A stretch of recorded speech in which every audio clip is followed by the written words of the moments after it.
Olá pessoal, tudo bem? Nós vamos iniciar o nosso curso de Regime Próprio de Previdência Social na sua edição 2022 aqui pelo portal do Especial Jus. Nós temos várias novidades nesse ano.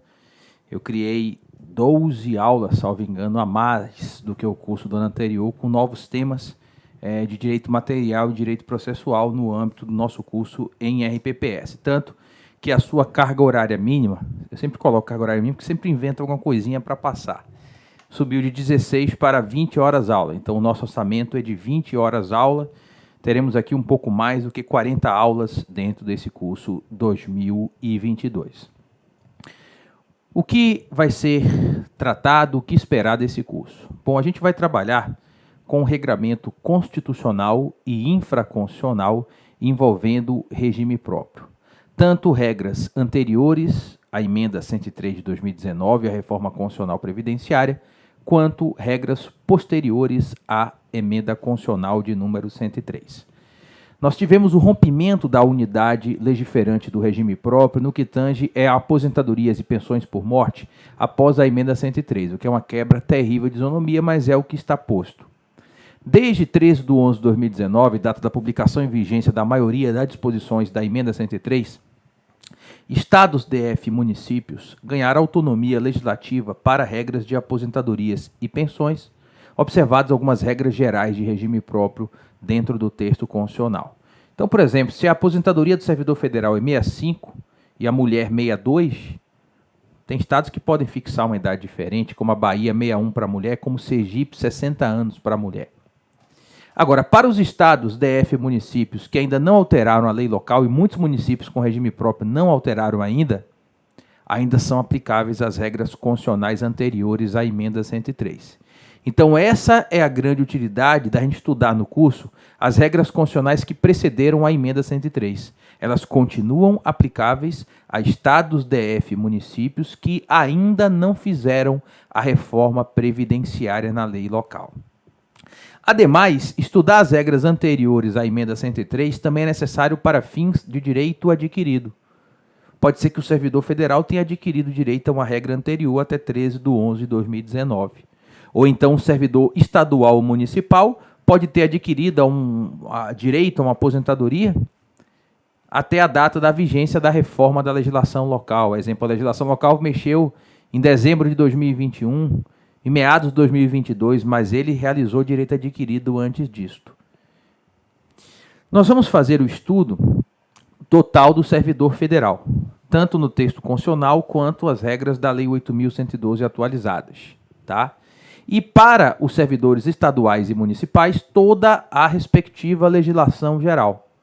Então, se seu interesse é no estado que já teve reforma da Previdência, como o estado da Bahia, estado de São Paulo, você vai sair com o arcabouço pronto, apenas para checar na lei local as regras de aposentadoria e de pensão por morte. Só que a maioria dos entes federativos, municípios, ainda não aprovaram a legislação local, embora inclusive já tenha sido ultrapassado o prazo, e ainda estão com regras constitucionais anteriores à emenda constitucional de número 103. E vamos trabalhar também com contagem recíproca de tempo de contribuição, notas técnicas atuariais, questões processuais como requerimento administrativo, o processo administrativo. A gente tem a lista total das aulas aqui dentro do portal do Especial Jus. Daí a carga horária mínima de 20 horas aula e com pouco mais de 40 aulas nessa edição 2022. Ok? Bom, nessa primeira aula, já para introduzir um assunto, nós vamos falar um pouco de readaptação e a verificação do cabimento da readaptação como condição de concessão de uma aposentadoria por incapacidade permanente, antiga aposentadoria por invalidez. Alguns estatutos de servidor público, como o próprio Estatuto do Servidor Federal, aprovado pela Lei 8.112 de 90, já previam que somente haveria a concessão da aposentadoria por incapacidade permanente na situação de o servidor público não poder ser readaptado para outro cargo. O problema é que existe uma forte tese de inconstitucionalidade, que para você migrar de um cargo para outro é só via concurso público. E aí nós tivemos essa adaptação constitucional para acabar com essa discussão de constitucionalidade. O artigo 37 da Constituição recebeu um 13º parágrafo, que diz o seguinte: o servidor público titular de cargo efetivo poderá ser readaptado para o exercício de cargo cujas atribuições e responsabilidades sejam compatíveis com a limitação que tenha sofrido em sua capacidade física ou mental, enquanto permanecer nessa condição, desde que possua habilitação e nível de escolaridade exigidos para o cargo de destino, mantida a remuneração de origem. Então agora existe regra constitucional, não viola o princípio do concurso público, um servidor que tem algum tipo de limitação física ou mental que não consegue exercer mais as funções do cargo para o qual logrou êxito via concurso público, mas pode ser readaptado para um cargo similar. Não perde remuneração, com o nível de escolaridade similar. E isso vai ser tentado antes da concessão de uma aposentadoria por incapacidade permanente. Vejam o texto agora do artigo 40, parágrafo 1º, inciso 1. O servidor abrangido por regime próprio será aposentado por incapacidade permanente, no cargo que estiver investido, quando insuscetível de reabilitação. Então vejam que, nesse texto constitucional inserido pela emenda 103 de 2019, primeiro é necessário verificar se é possível readaptação. Se não for possível, aí sim vai ser concedida pela administração pública a aposentadoria por incapacidade permanente. Então, o texto constitucional agora permite expressamente que se tente uma readaptação do servidor público efetivo antes da concessão da respectiva aposentadoria por invalidez. O Estatuto do Servidor Federal já tinha essa previsão, no artigo 24. Readaptação é a investidura do servidor em cargo de atribuições e responsabilidades compatíveis com a limitação que tenha sofrido em sua capacidade física ou mental verificada em inspeção médica. Mas existia uma forte corrente de que as entidades federativas não podiam readaptar, porque seria mudar de cargo sem concurso público. Mas agora está no texto constitucional. Por exemplo, um caso lá do Estado do Espírito Santo. O STF julgou hoje, 15 de agosto de 2002, a ADI 1731, ajuizada pelo governo do Estado do Espírito Santo contra a Lei Complementar 98, de 97.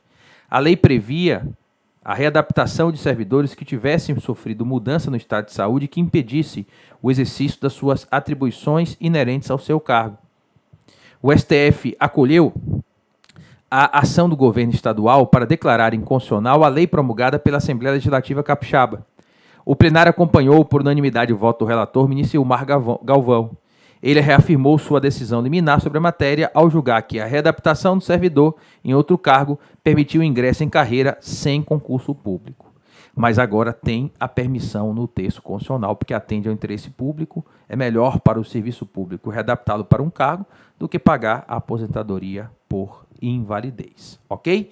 Então agora a readaptação tem previsão constitucional e esta regra foi colocada na aposentadoria por incapacidade permanente. Então, para o servidor federal, primeiro tenta readaptar, e no estado e município, se a lei local previr, é possível colocar a readaptação,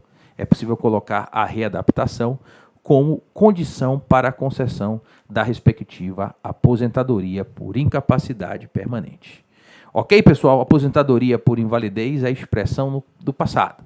Após a emenda 103, tanto no regime geral quanto no regime próprio, o benefício passou a se chamar de aposentadoria por incapacidade permanente. Ok?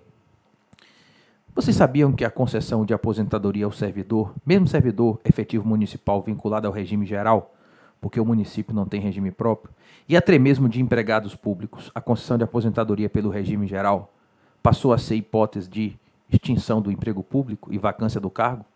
Pois é, essa é uma novidade que veio com o advento da emenda 103, que é correlata nesses temas introdutórios que nós estamos trazendo nessas primeiras aulas e que nós vamos estudar no nosso segundo encontro.